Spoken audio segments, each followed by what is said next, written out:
La bruma candida colmava le gole e le valli dei monti grigi.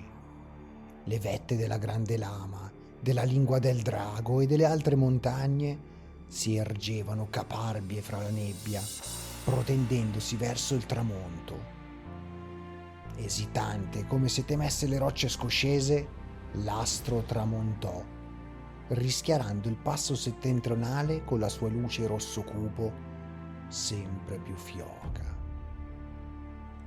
Glandalin del clan Colpo di Martello si appoggiò ansimando al muro rozzamente sgrossato della torre di guardia e con la mano destra sopra le folte sopracciglia nere si schermò gli occhi da quell'insolita luminosità.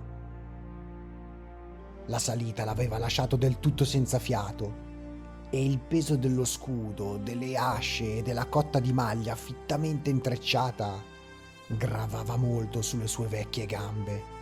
Tuttavia non era rimasto nessuno più aitante di lui.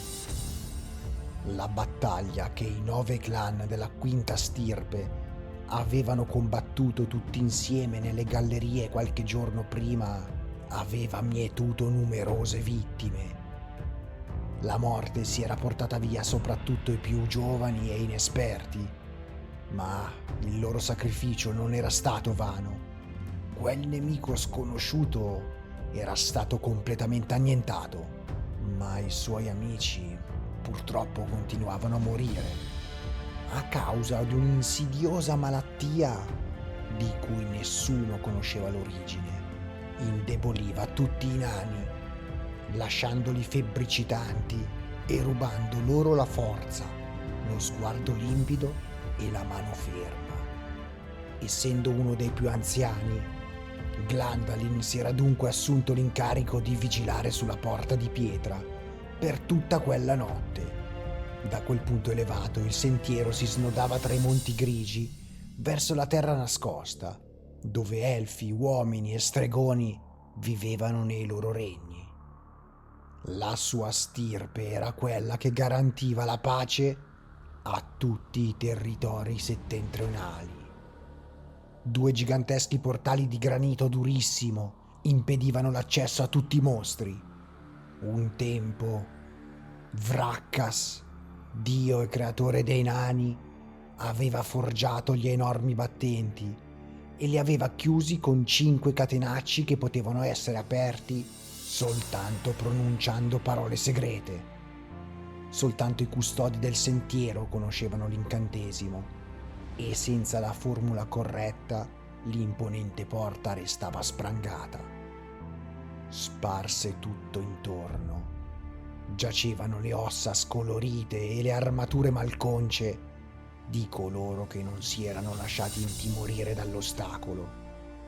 Orchi, mezzorchi e altri mostri avevano subito una sconfitta dietro l'altra, imparando a prezzo della vita che le asce dei nani continuavano ad essere affilate anche dopo migliaia di cicli solari. Il guardiano solitario si staccò la borraccia dalla cintola e bevve un sorso d'acqua fresca per dare sollievo alla gola riarsa. Alcune gocce gli colarono dagli angoli della bocca, filtrando tra la barba nera. Ci erano volute ore per raccoglierla in eleganti trecce e ora gli penzolavano sul petto come corde sottili. Glandalin posò la borraccia ed estrasse le armi per deporle sul parapetto della torre scolpita nella montagna. Le impugnature di ferro delle 2 asce emisero un tintinnio armonioso quando sfiorarono la roccia e un raggio di sole arancione accarezzò le decorazioni scintillanti, illuminandone le rune e i simboli che avrebbero dovuto donare al proprietario tenacia, protezione e sicuro tiro. Borengar Biancafucina, mastro fabbro dei nani e fondatore della stirpe dei primi, aveva fabbricato personalmente le lame e le aveva donate a lui, il vincitore di innumerevoli scontri sotto la porta di pietra.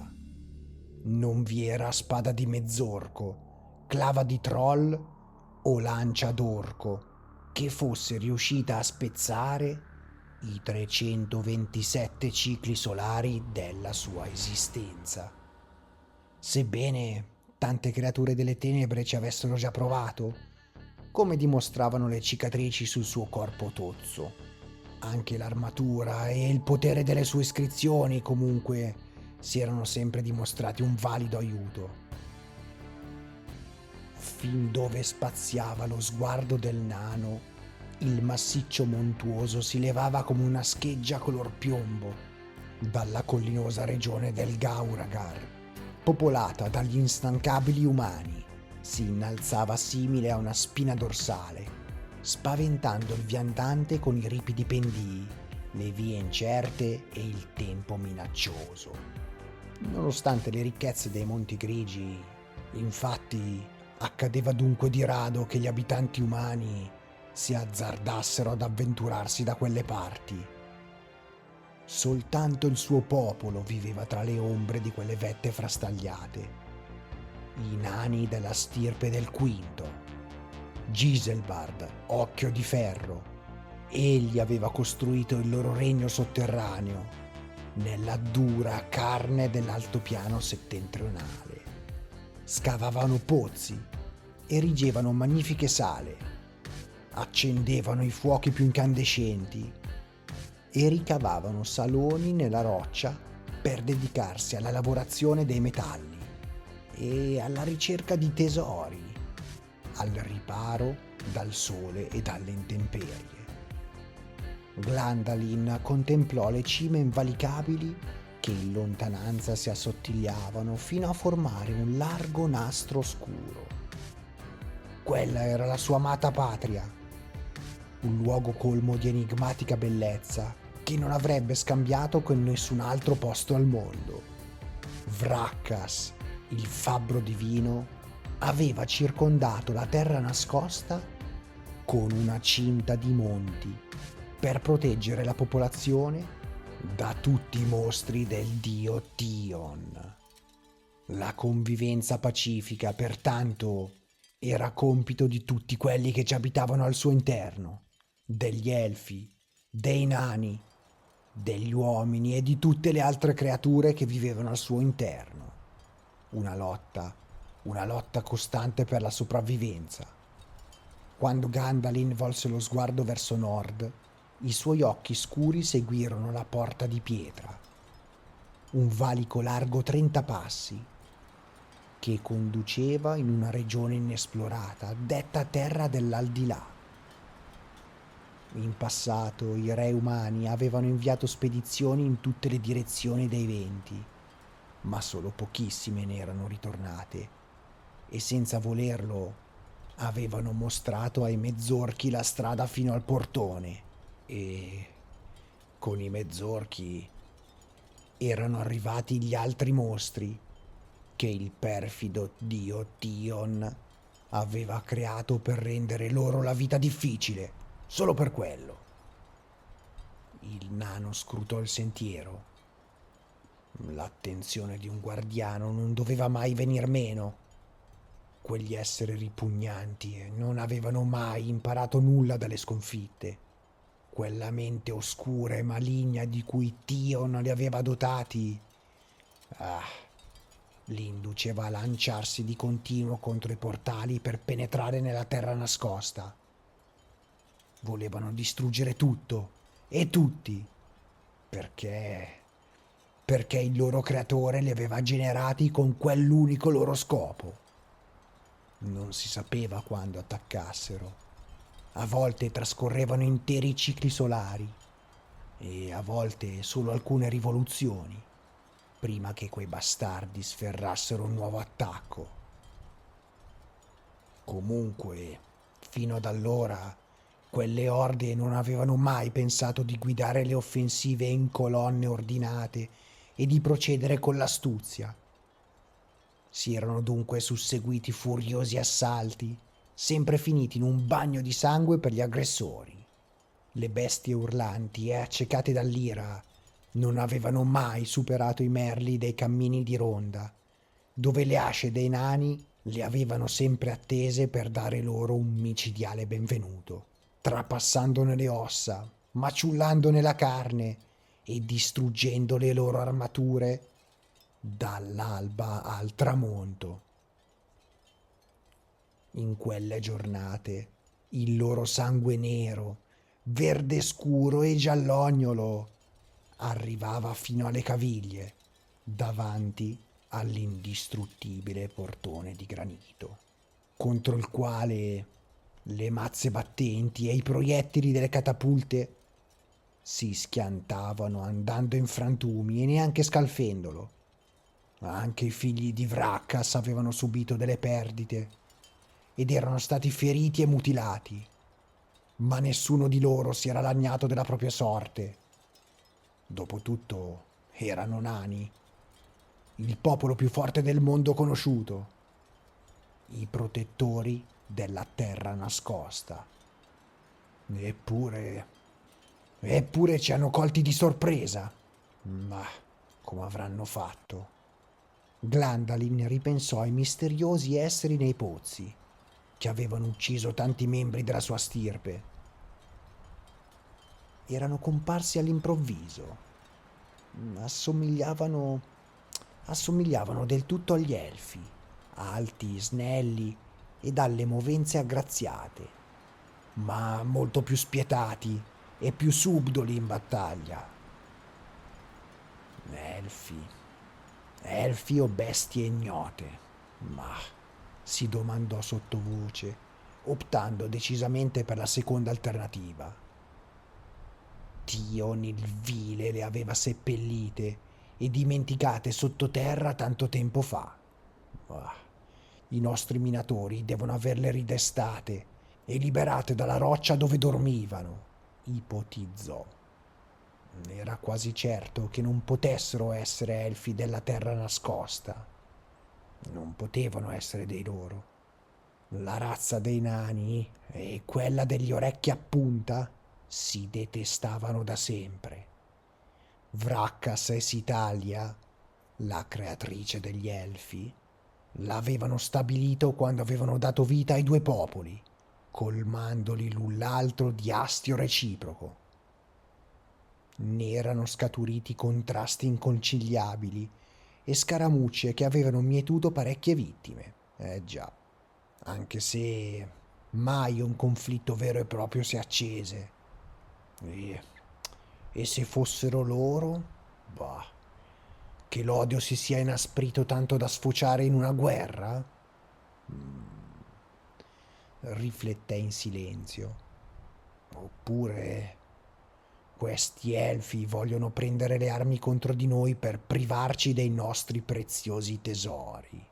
Sono forse invidiosi del nostro oro?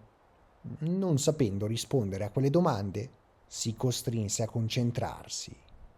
Il pensiero del cruento scontro nelle gallerie buie contro quei misteriosi guerrieri sinistri, fossero elfi oppure no, lo distraeva e gli offuscava gli occhi, che scivolavano sul paesaggio senza vedere davvero le montagne e la porta di pietra.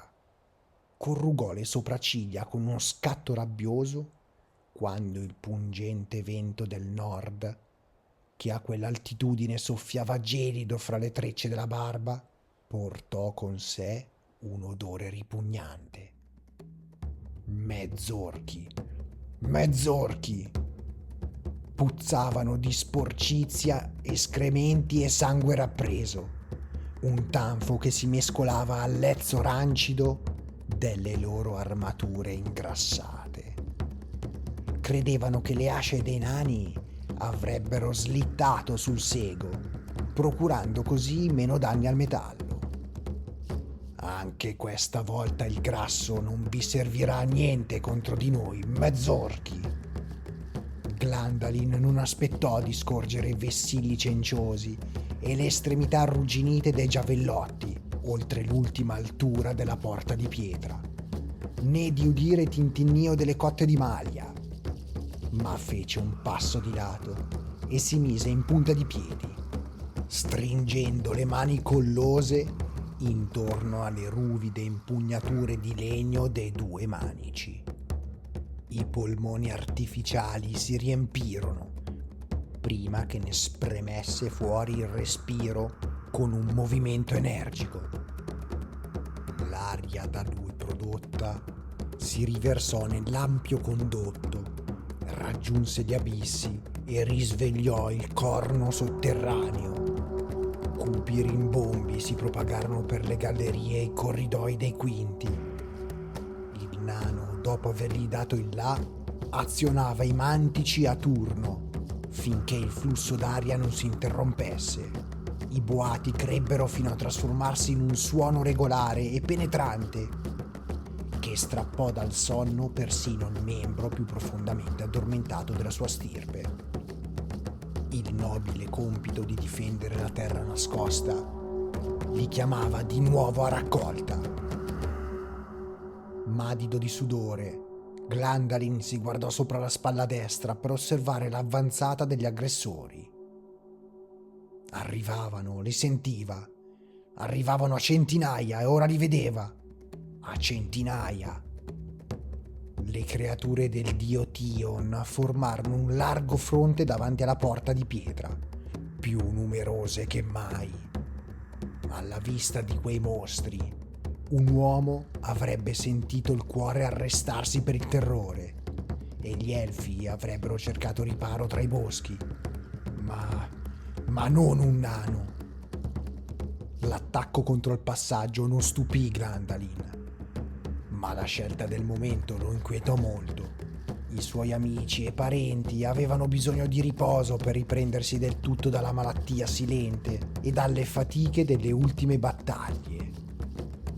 Lo scontro imminente avrebbe senza dubbio richiesto più energie del solito, più energie e più vite del solito. I difensori occuparono i cammini di ronda intorno alla porta, con un certo ritardo però. Alcuni barcollavano più che camminare e le loro dita si chiudevano inerti intorno ai manici delle asce. La schiera che si trascinava verso le posizioni difensive consisteva solo di 100 anime valorose, ma ne sarebbero servite almeno 1000. Che Vrackas ci assista!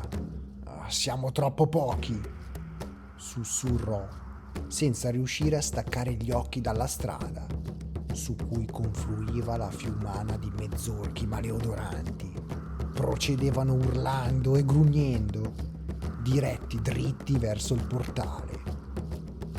I pendii nudi ne riverberavano i versi animaleschi e l'eco ne amplificava i canti di vittoria. Quei suoni distorti gli penetrarono fino in fondo all'anima e a un tratto Glandalin ebbe l'impressione che le bestie si fossero trasformate. La massa chiassosa e scatenata ostentava una sicurezza quasi palpabile. Senza volerlo, indietreggiò di un passo. Per la prima volta ebbe paura di quegli esseri e il suo terrore crebbe e, scrutando l'esercito nemico, i suoi occhi sfiorarono anche il gruppetto di abeti alti e imperturbabili che avevano resistito alla povertà del suolo. Li conosceva da quando era piccolo, li aveva visti crescere e prosperare. Ora, tuttavia, i rami si piegavano verso il basso e gli aghi cadevano sul terreno sassoso, scomparendo tra le rocce. Le piante, malate, stavano morendo, proprio come noi. Glandalin pensò agli amici sofferenti e malati. Ma quali forze sono all'opera qua giù? Vrackas! Proteggi il tuo popolo, implorò, recuperando le asce dal parapetto. Spaventato, baciò le rune. Per favore, non abbandonatemi adesso, supplicò piano, voltandosi e scendendo di corsa gli scalini per andare ad aiutare il manipolo di difensori. li raggiunse giusto quando il primo attacco si abbatté sulle mura. Una pioggia di frecce si riversò sibilando sui nani. I mezzorchi appoggiarono decine di scale d'assalto e si arrampicarono senza esitazione su per i pioli traballanti. Invece altri costruirono catapulte portatili per sostenere la carica contro i merli del muro, con proiettili incendiari e distruttivi. I sacchetti di pelle, gonfi e infuocati, fischiavano nell'aria e si spaccavano appena incontravano resistenza. Nelle immediate vicinanze ogni cosa veniva cosparsa di petrolio e cominciava ad ardere. Le prime salve degli orchi furono troppo basse e sfondarono le loro prime linee che stavano cercando di arrampicarsi sul muro. E il fatto che i primi reparti di mezzorchi fossero periti nella tempesta di fuoco non turbò la marmaglia nera. La sassaiola e la lava scura che pioveva dall'alto non riuscirono a frenare l'entusiasmo e la cupidigia. Per ogni bestia caduta, altre 5 si affollavano sui gradini. Questa volta volevano superare il portone. Questa volta la porta di pietra doveva cadere. Attento! Glandalin soccorse un difensore colpito da una freccia alla spalla destra e una delle creature di Tion, un esemplare meno robusto degli altri, con grosse zanne e naso schiacciato, approfittò di quel momento di distrazione per gettarsi oltre il muro e balzare sul cammino di Rondra tra i merli. Il nano e il mezzorco si fissarono. Il tempo parve essersi fermato. Le urla, il sibilo delle frecce e il tintinnio delle asce divennero all'improvviso più deboli e indistinti. Glandalin udiva invece il respiro affannoso dell'avversario.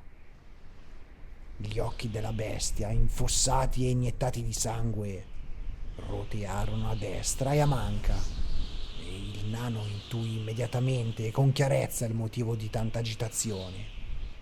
Quella creatura era la prima della sua specie a essere arrivata fino al primo bastione difensivo e non si capacitava ancora di una simile fortuna. Glandalin percepì l'odore del sego, spalmato in uno spesso strato grigiastro sulle piastre dell'armatura, e quel tanfo di grasso rancido lo spinse a concentrare di nuovo tutti i suoi sensi sulla battaglia. Si scagliò immediatamente contro il mezzorco con un urlo. Il bordo del suo scudo si abbatté sul piede del nemico, fracassandolo, e allo stesso tempo il nano si accanì contro la corazza. La lama dell'ascia affondò con uno scricchiolio nel punto scoperto sotto l'ascella. Il braccio cadde sulla pietra, troncato di netto. Il sangue verde scuro schizzò dalla ferita aperta, disegnando ampi archi. Il mezzorco lanciò un grido stridulo e un attimo dopo ricevette un violento colpo verticale alla gola. Porta i miei saluti ai tuoi parenti e di loro che li aspetto.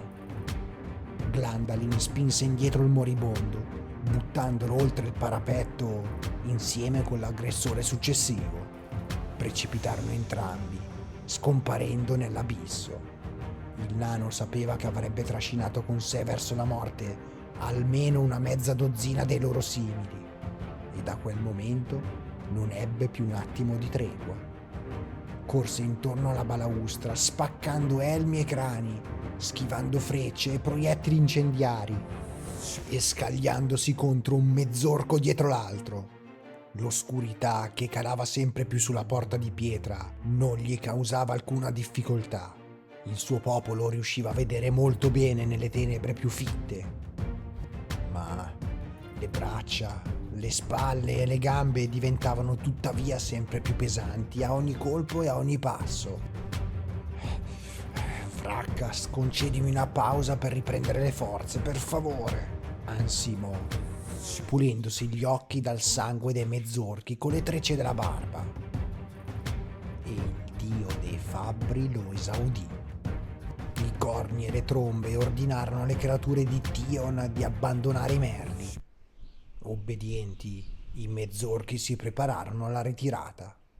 Glandalin spedì un ultimo nemico all'altro mondo, prima di accasciarsi sul pavimento di pietra e allungare la mano verso la borraccia.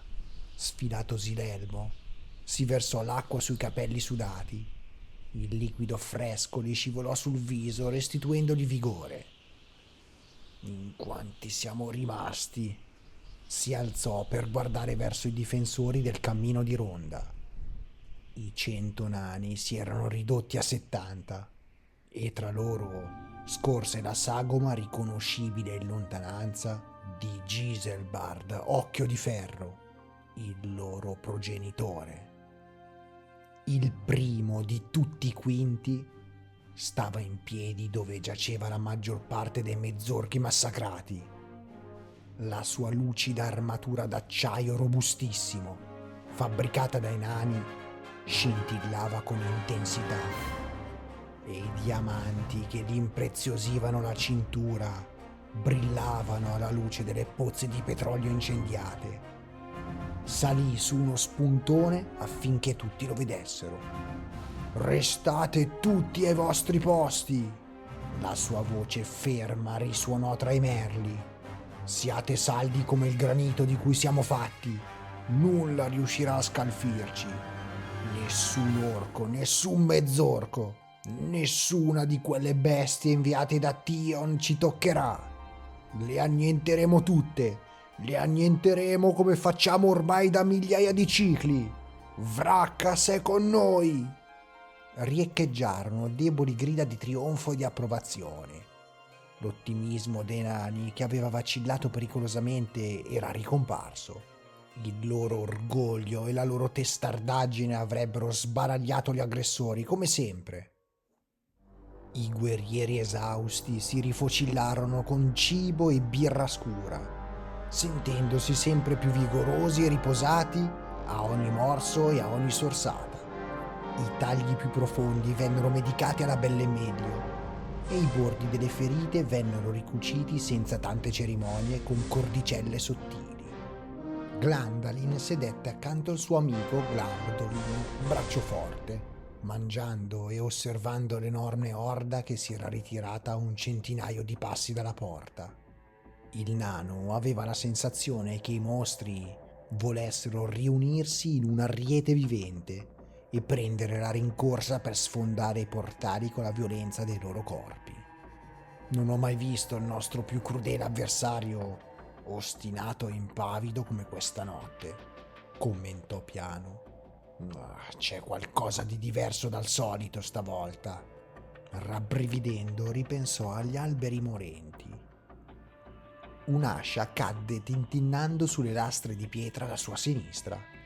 Girandosi verso il suo commilitone, Glandalin lo vide afflosciarsi. «Oh, Glamdolin, cos'hai?» Affrettandosi a sorreggere l'amico per esaminarlo, si spaventò. La fronte caldissima era costellata di delicate goccioline di sudore che gli scorrevano sul volto e tra la barba. Gli occhi erano arrossati e febbricitanti, fissi nel vuoto. Glandalin capì subito che la misteriosa malattia aveva colpito ancora e mise in ginocchio il suo amico Glamdolin. Dove non riuscivano i mostri, riusciva il morbo insidioso. «Riposati, amico mio, presto starai meglio», trascinò via Glamdolin, che aveva già iniziato a rantolare, e lo adagiò con delicatezza accanto al muro. Tuttavia nutriva poche speranze che le sue condizioni migliorassero. Quell'attesa logorò sia i nani sia i mezzorchi. La stanchezza, la nemica di tutti i guerrieri, dilagò. Glandalin continuava ad appisolarsi in piedi, ma quando il suo elmo urtò il parapetto con un rumore cupo, trasalì e si guardò intorno. Nel frattempo Altri nani erano caduti vittime della malattia e avevano dovuto abbandonare le file dei difensori. Le prospettive non erano rosee per i figli del fabbro divino. No. Un penetrante grido d'allarme gli fece battere forte il cuore. Gli aggressori avevano nuovi alleati. Sotto i freddi raggi della luna, il nano distinse le imponenti sagome di mostri giganteschi, almeno 4 volte più grandi dei mezzorchi. Ne contò una quarantina. I corpi disgustosi erano coperti da armature rudimentali e le mani simili a zampe brandivano giovani abeti squadrati rozzamente a mo' di clave. Orchi. Erano arrivati anche gli orchi. Se avessero superato i merli, la linea difensiva sarebbe dovuta retrocedere. I pentoloni con la lava bollente erano ormai vuoti. Le riserve di sassi erano momentaneamente esaurite. L'incertezza di Glandalin fu tuttavia di breve durata. Gli bastò lanciare un'occhiata alla luminosa figura di Giselbart per ritrovare la fiducia in un ennesimo trionfo sulle creature del male. La massa di mezzorchi si mise in movimento, accogliendo con grida entusiastiche l'avanzata degli orchi. Quegli esseri immensi che superavano i mezzorchi in ferocia e bruttezza arrancarono fino alla testa dell'esercito. Una volta arrivati a destinazione, prepararono grosse ancore da lancio, i cui 4 uncini erano lunghi ciascuno almeno come un uomo adulto. Fecero quindi passare lunghe catene attraverso i fori praticati nelle estremità superiori. Quegli aggeggi non sono adatti per arrampicarsi, rifletté Glandalin. Probabilmente gli orchi vogliono usarli per demolire le mura del cammino di ronda e guardandoli direi che potrebbero riuscirci. Le ancore vorticarono nell'aria, agganciandosi a una trentina di punti del massiccio avancorpo. Poi, quando qualcuno abbaiò un ordine, gli orchi e i mezzorchi in attesa cominciarono a tirare le catene. Gli anelli di metallo si tesero tintinnando e dall'alto si udì uno schiocco di frusta. Il nano sentì un lieve scricchiolio. Il baluardo, costruito dalle mani del suo popolo e saldo da molti cicli solari, emise un gemito disperato sotto la forza bruta di quei mostri. «Svelti, svelti, portate via i feriti!» urlò Glandalin. Gli aiutanti che prima si erano occupati dei pentoloni di lava accorsero per mettere al sicuro Glamdolin e tutti gli altri nani che non erano ancora in grado di combattere. Tirando e ritirando, un merlo si staccò e l'artiglio di ferro e i blocchi di pietra precipitarono sibilando e ammazzarono 2 orchi e decine di mezzorchi. Ma le bestie non si arresero. Di lì a poco un'altra ancora ronzò, incastrandosi in un altro punto. Questa volta i nani indietreggiarono. Abbandonarono il cammino di ronda appena in tempo, posizionandosi sopra i battenti del portale di pietra. Anni prima, i fabbri avevano montato trinceramenti d'acciaio, dietro cui ora si rannicchiarono i difensori.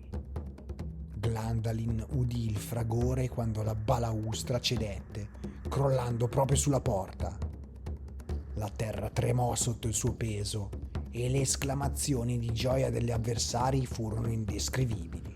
Per quanto mi riguarda, quelle bestiacce possono anche sfondarsi il cranio da sole. Glandalin si sforzò di mantenere la calma. La porta non sarebbe mai caduta, perché occorreva ben altro per distruggere la barricata.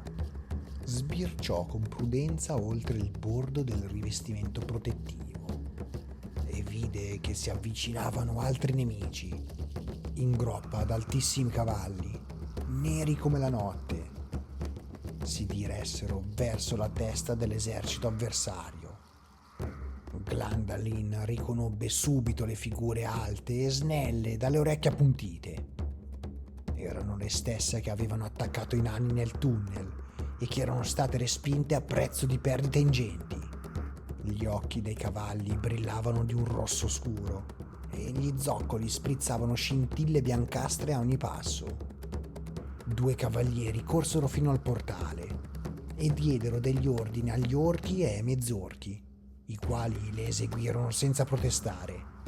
I mostri sgombrarono le macerie davanti alla porta, preparandosi per un altro assalto. Gli elfi si girarono sui propri cavalli e si allontanarono per osservare la scena da una distanza di sicurezza.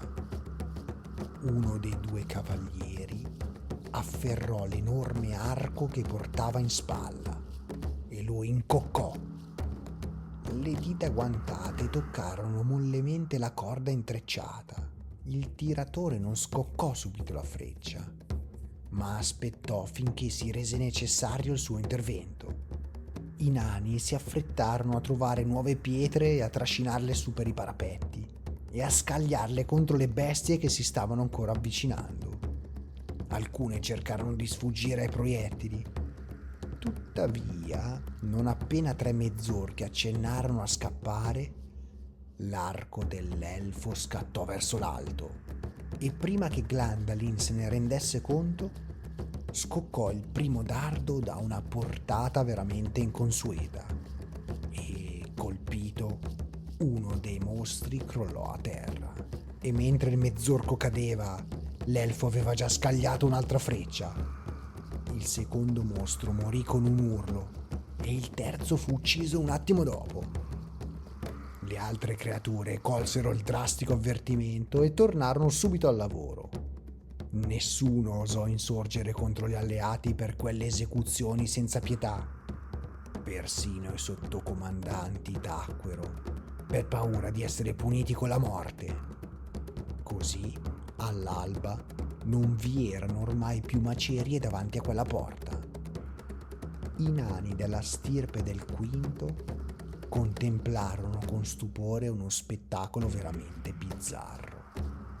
Mentre a oriente il cielo si tingeva a poco di sfumature chiare che annunciavano il sorgere del sole, a nord si levava un vasto banco di nebbia e al suo interno si intravedevano balluggini lividi, rossastri e argentei, e i colori si mescolavano e la loro intensità variava senza sosta. Aleggiando sopra le teste dei mostri, la nube si spostò controvento verso il portone. I mezzorchi, di solito così chiassosi, tacquero all'unisono e si strinsero tutti insieme con aria impaurita e si guardarono bene dall'entrare in contatto con quel vapore vivo. Anche gli occhi si ritrassero. Gli elfi chinarono umilmente il capo, porgendo alla bruma un saluto degno di un sovrano. La nebbia luccicante scese fino a terra davanti ai cavalieri e rimase immobile. Poi accadde l'inimmaginabile. Uno scossone attraversò il portale. La pietra vibrò e il primo dei 5 catenacci prese a scorrere sugli anelli. Qualcuno doveva aver pronunciato l'incantesimo per lasciare la terra nascosta in balia delle orde. «Non è possibile! Ma cosa sta succedendo?» esclamò Glandalin inorridito, abbassando lo sguardo verso l'altro lato della porta per scoprire il colpevole. «Ma chi diavolo?» Era Glamdolin, bracciaforte. Era solo davanti al portone, le mani tese verso il granito in un gesto implorante e le labbra pronte a recitare la formula successiva. «Taci, taci, pazzo!» gli urlò Glandalin atterrito Ma che diavolo stai facendo? Ma che fai? Ma il nano lo ignorò. Le rune del secondo chiavistello scintillarono via. Può essere soltanto una maledetta magia che agisce contro di noi, commentò Glandalin ad alta voce. La nebbia deve averlo stregato. Il terzo catenaccio si spostò, liberando le barre di ferro del portale. Ora le file dei difensori si agitarono. Ora dei nani balzarono in piedi, precipitandosi verso le scale per correre di sotto e costringere Glandalin al silenzio. Ma il quarto chiavistello scivolò via e ora ne restava soltanto uno. E non c'era alcuna traccia dei nani che avrebbero dovuto fermare il traditore stregato. Non lo fermeremo in tempo, constatò Glandalin furibondo. Che Vrackas perdoni il mio gesto, ma non ho scelta. Dopo aver afferrato l'ascia, la scagliò con forza e rabbia contro l'amico, al cui fianco aveva lottato fino a poco prima. La lama turbinò nell'aria, roteando intorno al suo asse e fischiando nell'abisso. Glandalin aveva preso bene le misure. L'arma centrò perfettamente il bersaglio. Glandalin gemette quando la scura gli si conficcò nella spalla sinistra e un fiotto di sangue schizzò dalla ferita aperta. Così il nano si accasciò al suolo. Sollevato, Glandalin ringraziò il suo dio per aver guidato l'ascia. Ma ormai era troppo tardi. Il traditore aveva attuato il suo scellerato proposito e l'ultima barriera era caduta. I giganteschi battenti si dischiusero lentamente, si ritrassero sobbalzando con riluttanza, come se il granito avvertisse che si stava aprendo per le creature sbagliate. La roccia sfregò contro la roccia. L'angusta fessura divenne una grossa crepa che si allargò fino a diventare un passaggio sempre più grande. E dopo un tempo quasi infinito, la porta si aprì. Riecheggiò un ultimo scricchiolio.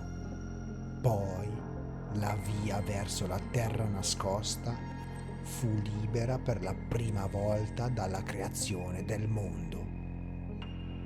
No! Non possiamo permetterlo! Glandalin si riscosse dalla paralisi e seguì Giselbart e gli altri ultimi guerrieri giù per i gradini, intenzionato a difendere il portone. Arrivò penultimo davanti alla larga apertura. I suoi compagni si erano già schierati. Con una mano reggevano lo scudo e con l'altra stringevano l'ascia, la temuta arma dei nani. Si allinearono compatti, formando un piccolo baluardo vivente contro l'immane moltitudine di elfi, troll, orchi e mezzorchi. 40 contro 40.000. Gli avversari non osarono avanzare, temevano un'imboscata, perché non era mai accaduto che il passaggio si aprisse per loro. Mai! Glandalin lasciò vagare lo sguardo sulla prima linea dei nemici ripugnanti, dietro la quale erano in agguato una seconda fila, una terza, una quarta e molte altre ancora. Le sue sopracciglia cespugliose si corrugarono e un profondo solco gli comparve sopra il naso. L'ostinazione, l'odio per l'incarnazione del male e una fede incrollabile nella sua missione lo fortificarono. Giselbard aveva pronunciato la formula per richiudere il portale. I battenti si riaccostarono docili ma lenti, troppo lenti. Gli elfi impartirono l'ordine, le trombe squillarono. Gli orchi e i mezzorchi urlarono per farsi animo, sollevando le armi e lanciandosi in una corsa tonante. Così l'assalto ebbe inizio. possono avvicinarsi solo in fila indiana. Nani, fategli assaggiare il nostro buon acciaio, gridò Glandalin a destra e a manca per far coraggio ai propri compagni. Vraccase con noi, sì, vraccase con noi. Siamo i figli del fabbro. Siamo i figli del fabbro, ripeterono i suoi fratelli, con i piedi ben piantati sulla roccia. Giselbart collocò 4 nani come ultima difesa. Quindi gettò via lo scudo ed estrasse entrambe le asce e diede il segnale del contrattacco. Gli ultimi rappresentanti della stirpe del quinto si misero a correre per sterminare tutti gli avversari. La collisione tra le forze impari si verificò a decine di passi dall'arcata del portone. I guardiani della porta si infilarono come talpe tra le linee dei mezzorchi, che si erano scagliati troppo avanti. Glandalin iniziò a roteare l'ascia che aveva in mano, tranciando una gamba dietro l'altra. Non si fermava ad ammazzare le bestie, gli bastava farle cadere perché fossero di ostacolo alle altre. Di qui non passerete mai! Strillò. Ben presto fu imbrattato da capo a piedi di sangue puzzolente che gocciolò dall'armatura e dall'elmo facendogli bruciare gli occhi. E quando la forza minacciò di abbandonarlo, impugnò l'ascia con entrambe le mani. Mai, mai! Alcune ossa si spezzarono e liquidi caldi si riversarono su di lui. Una spada e un giavellotto lo ferirono leggermente, ma continuò furiosamente a combattere. Non gli importava della sua vita. Voleva che la porta si chiudesse in tempo e che la terra nascosta restasse al sicuro. Una volta guariti dalla febbre, i malati si sarebbero occupati delle difese. Niente ancora perduto, niente! Si continuava a ripetere. Le rune del mastro fabbro Borengar, che fino a quel momento avevano davvero sprigionato un potere miracoloso, dovevano tuttavia aver esaurito la loro protezione una volta per tutte. Con la coda dell'occhio, Glandalin vide cadere il commilitone alla sua destra. Lo spadone di un mezzorco gli aveva spaccato in 2 il cranio. Animato da un odio cocente e dalla sete di vendetta, fece 2 passi di lato, conficcò l'ascia nel ventre del mostro e gli squarciò la pelle nera nel senso della lunghezza. Un'ombra incombente lo avvertì troppo tardi. Cercò invano di schivare la clava che gli piombò addosso, ma la pesante estremità della mazza si abbatté sulla sua gamba, schiacciandogliela violentemente. Glandalin cozzò contro il mezzorco più vicino, a cui staccò mezza coscia mentre cadeva. Atterrò quindi a testa in giù nell'intrico di gambe e si rotolò ringhiando finché non vide più alcun avversario intorno a sé. Fatevi sotto, fatevi sotto! Sfidò irato gli altri nemici e loro lo punirono con l'indifferenza. Spinti da sfrenata cupidigia, gli passarono accanto di corsa per raggiungere la terra nascosta. Che cosa se ne sarebbero fatti della dura carne di un nano quando li aspettava qualcosa di molto meglio? Simili a stupidi animali, si accalcavano e si spintonavano per varcare il portale, senza più curarsi del nano sconfitto. Tra sofferenze indicibili, Glandalin sollevò il busto per guardare verso i 2 battenti di granito. Sperava che l'ultima fila dei suoi compagni resistesse e respingesse l'offensiva, ma la sua speranza si rivelò vana. Lui era l'ultimo superstite. Gli altri nani giacevano a terra morti e mutilati nei modi più crudeli, attorniati dagli innumerevoli cadaveri dei nemici abbattuti. I diamanti sulla cintura di Giselbart scintillavano indicando il punto in cui il signore della loro stirpe era caduto vittima di 3 orchi. Quella vista colmò Glandalin di un dolore insopportabile e al tempo stesso di un orgoglio caparbio. Frattanto il portone si era quasi richiuso. 8 orchi spingevano disperatamente i battenti per impedire che si sigillassero di nuovo. Le piante dei loro piedi callosi tuttavia sdruciolavano sulla roccia, perché nemmeno la loro forza titanica poteva opporsi alla magia del dio Vracas. I pochi mostri che finora si erano intrufolati nella terra nascosta non costituivano certo un pericolo insormontabile per gli elfi, gli uomini, gli stregoni e tutti gli altri esseri. Il sole mattutino si levò sopra la cresta oltre la porta di pietra, accecando all'improvviso il nano. Glandalin si schermò gli occhi sensibili con la mano per continuare a guardare e avere la certezza che il portone non presentasse più neppure la più piccola fessura. Ce l'abbiamo fatta per Vracas, stava pensando con sollievo, quando un dolore lancinante gli trapassò la schiena. Nel giro di alcuni secondi, la sottile punta di una lama gli spuntò dal petto, prima che qualcuno la estraesse. Gli mancò completamente il fiato. Ma chi? Il perfido aggressore gli girò intorno e gli si accovacciò dinanzi. Il nano si ritrovò a studiare il delicatissimo viso di un elfo. I raggi del sole splendevano tra i suoi capelli biondi, trasformandoli in fili d'oro. Ma la bellezza di quell'essere era inquinata da un difetto che incuteva veramente paura. Al posto degli occhi, Glandalin distinse 2 insondabili buchi neri a forma di mandorla. L'orecchio appuntito indossava una scintillante armatura di piastre d'acciaio brunito che gli scendeva fin sopra il ginocchio. Le gambe erano coperte da pantaloni di cuoio e gli stivali marrone scuro gli arrivavano poco sotto la rotula.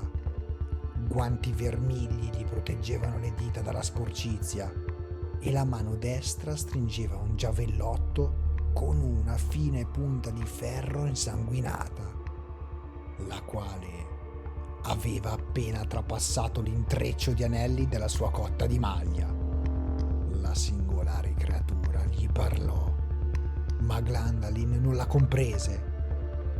Ma il suono sinistro delle sue parole gli fece correre brividi gelidi lungo la schiena.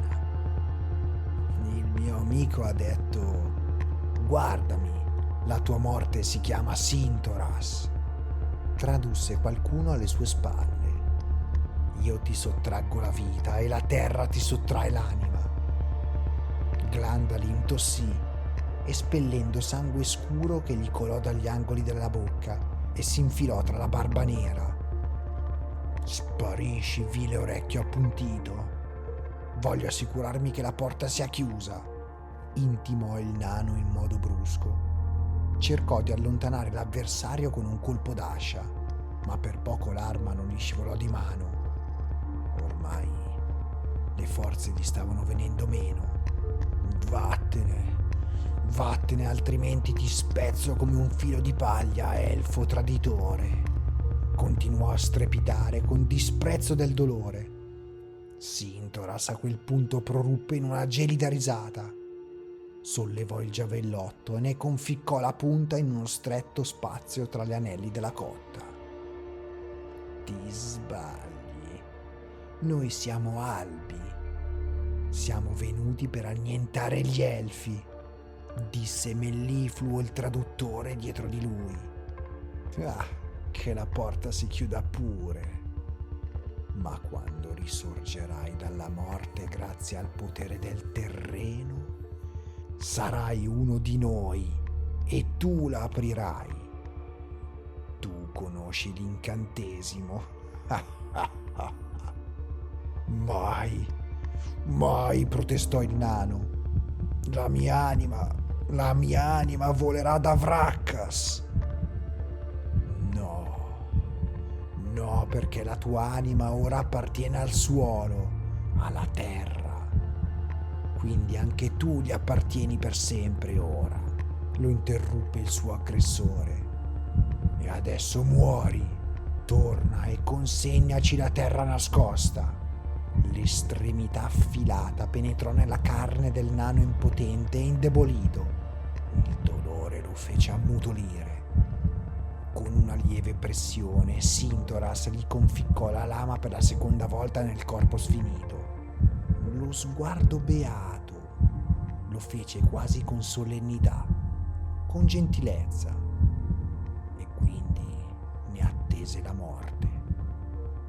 Osservò con avidità i lineamenti di Glandalin distorti dall'agonia e si impresse quell'immagine nella memoria. Si alzò solo quando fu sicuro che la vita avesse abbandonato l'ultimo guardiano della porta di pietra.